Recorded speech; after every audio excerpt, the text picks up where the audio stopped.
stable ang Marcos administration at can you say about that, sir? Stable po ba tayo o hindi? Well, of course. Ito, sa ganun namin, sa Department of National Defense, stable ang armed forces.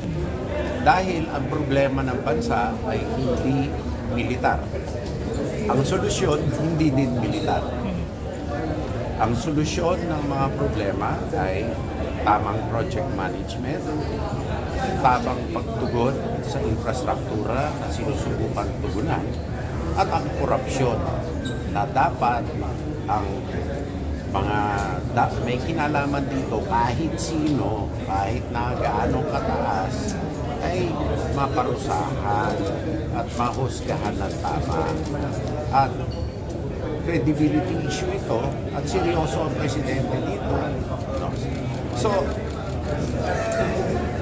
politically, may political problems. Hindi naman natin tinatanggi yun eh. So, politika din ang solusyon. May corruption problems, judicial ang solusyon at prosecutorial. Military has no problem with respect to political issues. And with respect to political issues, hindi militar ang solusyon.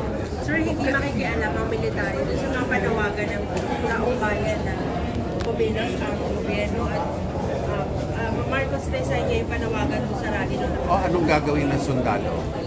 Anong gusto nilang ipagawa sa sundalo? Hindi kayo matitinag doon sa mga panawagan gano'n, sir? Sino nga nananawagan? Ang taong bayan, sir. Taong bayan ang nananawagan? Yes. Lahat ng taong bayan? Certain groups lang, sir. Certain groups, maliliit lang yun.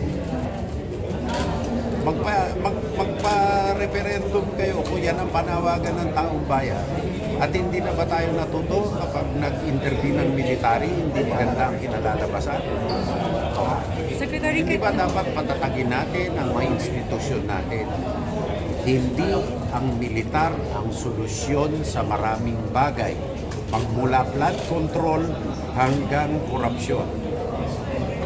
Hindi militar ang solusyon. Ang solusyon ay papatatag at papagtibay ng ating mga institusyon. Sir, can you say for certain po na ang AFP ay committed, sir? As a constitution, kay Presidente? Of course. Of course. There are political problems. Naturally. Hindi naman natin matatanggihan. Pero ang solusyon, hindi ang military at alam nila hindi sila ang gamot. So, sir, nagkaroon ng issue kasi noong September 21 rally daw na mayroong mga nagbalak na mag-coup, may mga ganun. Walang nagbalak sa AFP. Maraming nagdadasal na may nagbalak sana. Pero walang nagbabalak sa AFP. Walang mga grumblings daw or discontent? Lahat ng organisasyon may discontent. Pero kung ang mga discontent na ito ay may kinalaman sa pag-aaklas, hindi yun. Dasal ng iba yun. Pero hindi mangyayari yun. Wala nagsusulsol, sir? Meron siyempre sumusulsol. Kayo na nga nagsasabi na may sumusulsol. Pero papatulan ba yung sulsol? Malayo yun.